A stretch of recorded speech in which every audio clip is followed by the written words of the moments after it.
Gracias, Señor, por tu palabra. Tu palabra es verdad. Santifícanos, Señor, en tu verdad. Te lo pedimos. Amén.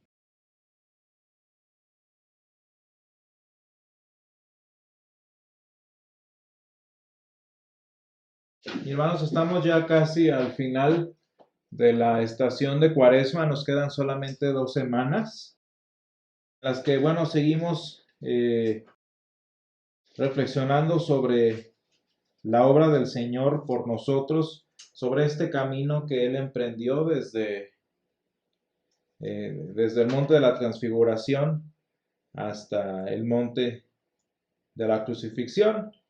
Y en este camino, pues nosotros hemos aprendido muchas cosas sobre lo que el Señor ha hecho para con nosotros, sobre cómo ha sido bueno y perdonador, que ha sido la palabra importante que hemos estado aprendiendo. Y el día de hoy, en el Evangelio de este pasaje nos enseña precisamente lo mismo que hemos estado viendo, el corazón del Señor para con nosotros y para nuestro bien. Y así lo dice San Lucas 15, los versículos del 11 al 33, que es la parábola que muchos de nosotros conocemos muy bien, que es la parábola del hijo pródigo.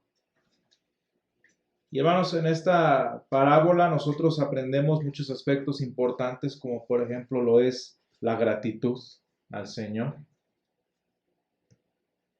el reconocer las bendiciones que Él nos da como hijos suyos, el reconocer el favor que siempre tiene para con nosotros. Eso es muy importante, porque muchas veces tristemente somos como el hijo menor que malgasta todo. ¿Cuántos bienes el Señor no nos da en nuestra vida y los terminamos malgastando en otra cosa? Los terminamos desperdiciando en aspectos que no son ni buenos para nuestra vida y en consecuencia no son para la gloria del Señor. Qué importante es este aspecto de ser agradecidos con el Señor. Pero fíjense, ser agradecido no nada más es no desperdiciar, sino también no apreciar lo que el Señor nos da, enojándonos cuando el Señor es bueno con otros. Fíjense qué problema es la envidia, ¿no? ¿Qué problema es la codicia? ¿De dónde viene la codicia y la envidia? Pues simplemente del hecho de no estar agradecidos ni contentos con lo que el Señor nos ha dado. Eso es lo que podemos aprender de este pasaje. Y obviamente también el pasaje nos enseña sobre el arrepentimiento, un tema bastante importante en este tiempo de Cuaresma. Arrepentirnos precisamente pues de lo que hacemos. Y es que a propósito del arrepentimiento, vean cómo el lenguaje de la narrativa de hoy nos habla de salir de casa, ir a una tierra lejana, un camino por al cual el padre sale en encuentro con su hijo, etcétera, etcétera. Nos habla de estos desplazamientos que nosotros podemos llamar pues la vida humana. Vamos y venimos, nos alejamos, regresamos del Señor. Y la palabra clave, pues en este caso es el arrepentimiento. Fíjense qué importante es el arrepentimiento, que, hablando de camino, es volvernos atrás. Eso significa arrepentimiento. Que estábamos yendo hacia una dirección, que estábamos yendo con cierto propósito, con cierto objetivo de nuestro caminar, y nos volvemos de ese camino, nos volteamos, nos giramos 360 grados para volvernos al Señor. Y esta referencia al arrepentimiento lo vemos en una frase muy sencilla y muy importante, que muchas veces hemos analizado de San Lucas 15, que es que está en el versículo 17. Dice San Lucas 15, 17, y volviendo en sí. Volviendo en sí.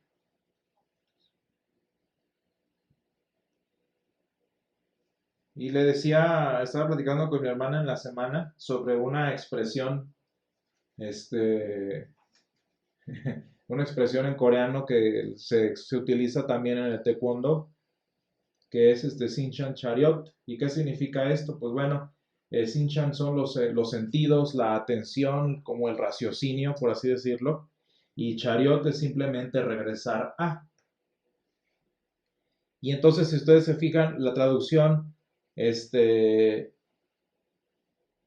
así digamos en la lengua normal sería, vuelve a tus sentidos, vuelve a tu raciocinio, es decir, que si estamos, no sé, desconcentrados, necios, siendo insensatos, vuelve a tus sentidos, vuelve a la sensatez, ¿no? Pero cuando lo aplicamos en el contexto del taekwondo, en esta arte marcial, que es eso más que nada marcial,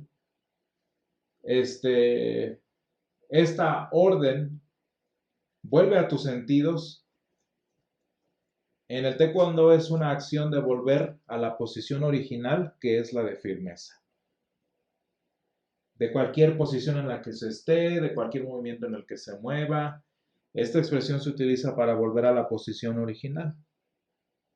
Y si ustedes se fijan, cuando nosotros, esta es una expresión humana, naturalmente, pero vean cómo el joven cuando se arrepintió, pues no volvió a otra cosa sino a lo que era. El joven volvió en sus sentidos, a esos sentidos que se supone que debió haber tenido, a esa condición en la que se supone que debía haber estado, pero que por su necedad y por su insensatez quiso desechar. Fíjense, no sé si ustedes lo han pensado, pero el Señor nos diseñó para ser bendecidos. El Señor nos diseñó para ser gozosos, para ser plenos, para estar en comunión con Él. Ese es nuestro diseño original. ¿Cuál es el problema? Que dice el versículo, imagínense viendo la contraparte del versículo 17, nosotros nos vamos de lo que somos, nosotros nos alejamos de lo que no somos. Nosotros nos perdemos de aquello para lo que el Señor nos llamó. Y fíjense qué interesante es volver en sí, porque ¿qué es volver en sí? Pues es como deshacernos de lo que nos estaba distrayendo, confundiendo, alejando de la situación en la que deberíamos de estar, y volvemos en sí, nos damos cuenta en qué situación hemos caído y en qué tanta distancia nos encontramos. Y fíjense qué es lo que dice el joven en el versículo 17. En el momento en el que vuelve en sí, se acuerda de todo lo que tenía. Se acuerda del estado original en el que él estaba. Y no sé si ustedes se han puesto a pensar que incluso nuestra expresión en español, volver en sí, es volver a lo que somos, a nuestra realidad, a lo que se supone que debe ser y que tristemente muchas veces no es. Dice, en la casa de mi padre tienen abundancia de pan y yo aquí perezco de hambre. Bastante importante entonces el tema del arrepentimiento en este pasaje. Sin embargo, hermanos, también el pasaje de hoy nos enseña el corazón de nuestro Dios para con nosotros. Un corazón que, fíjense bien, aunque no lo parezca, siempre estuvo presente, fue muy paciente y naturalmente fue amante, fue amoroso para con nosotros. Y es que la gran pregunta muchas veces es, hermanos, ¿por qué el Señor no lo fue a buscar? ¿Por qué el padre de familia no fue a buscar a su hijo? ¿Se fijan? En nuestra versión de la parábola que vivimos todos los días, ¿por qué el Señor no me va a buscar sino que me deja caer en tentación? Es una pregunta bastante común en nuestra cabeza, no es correcta, pero es muy común.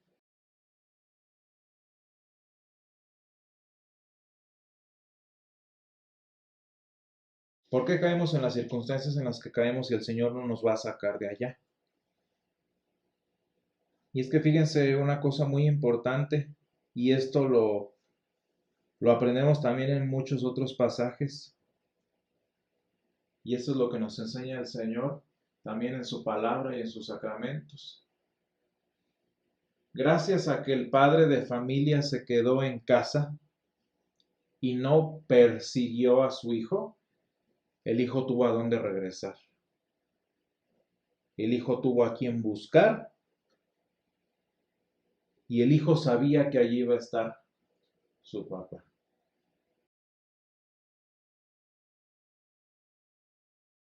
Y hermanos, muchas veces en nuestra vida necesitamos llegar a este punto de volver en nosotros y no volveríamos en nosotros si nuestro Dios como nuestro Padre que nos ama estuviera allí atrás de nosotros haciéndonos el gusto. ¿Qué es lo que pasa cuando un papá, por ejemplo, en esta historia va a buscar a su hijo y le ruega y le dice? ¿Se fijan lo que pasó con el hijo mayor? ¿Se fijan que el papá sí salió a buscar al hijo mayor? Y al final de la historia el hijo no quiere entrar. Y tanto no quería entrar que dice que el papá sí salió por el hijo mayor. Fíjense qué curioso, el padre salió por el que no se había ido. ¿Y cómo reaccionó el hijo mayor?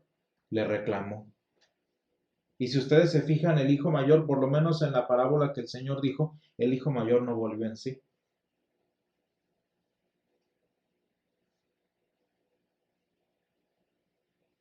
Dice que entonces salió por tanto su padre en el versículo 28 y le rogaba que entrase, mas él, ¿qué es ese más? Pero a pesar de que el papá le rogaba que entrara, de que el papá sí salió a buscarlo, él le reclamó.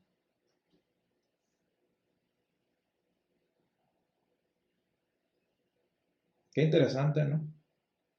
Y qué difícil es para nuestro Dios muchas veces tener que quedarse en casa y no ir por nosotros. ¿Por qué? Pues porque si el Señor fuera por nosotros a todos lados y ahí nos estuviera rogando, ay, ándale, como a veces el pastor, nuestro pastor estaba rogándonos, como a lo mejor lo que yo no he querido hacer, ¿qué es lo que hacemos?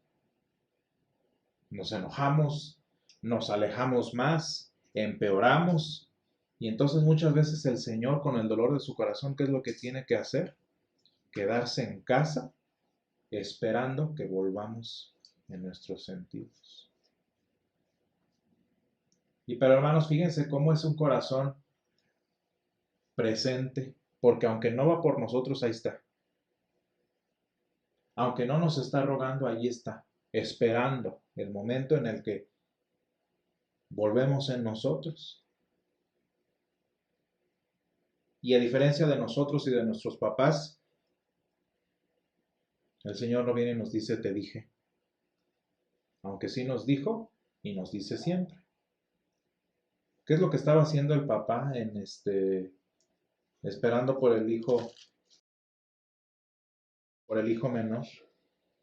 ¿Se fijan que lo estaba esperando para verlo viniendo por el camino? Que lo estaba esperando, que el papá estaba impaciente porque viniera su hijo. Y si se fijan con el hijo mayor, el papá también estaba buscándolo, ¿no? ¿Dónde está el hijo mayor? Como que ¿por qué se dio cuenta que no estaba su hijo y fue a buscarlo? Pues porque ese es el corazón de nuestro Dios para con nosotros. Un corazón que siempre está presente, pero también es persistente y es paciente.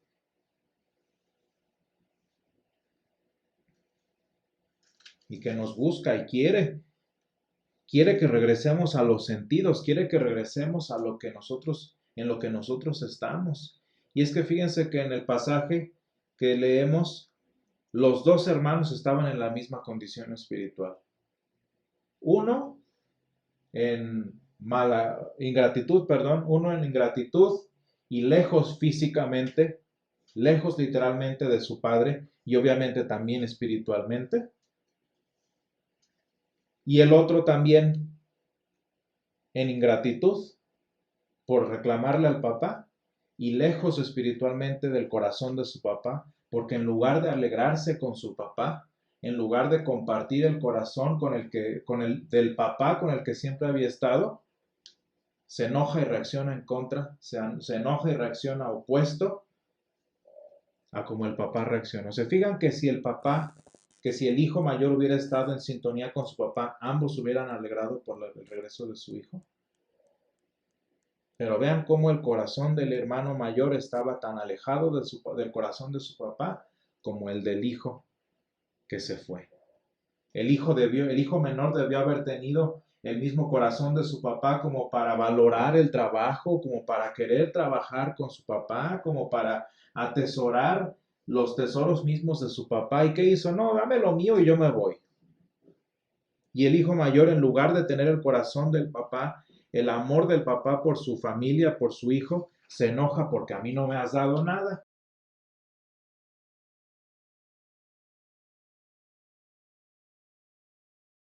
Qué chistoso, ¿no? A veces los que más tienen son los que más reclaman.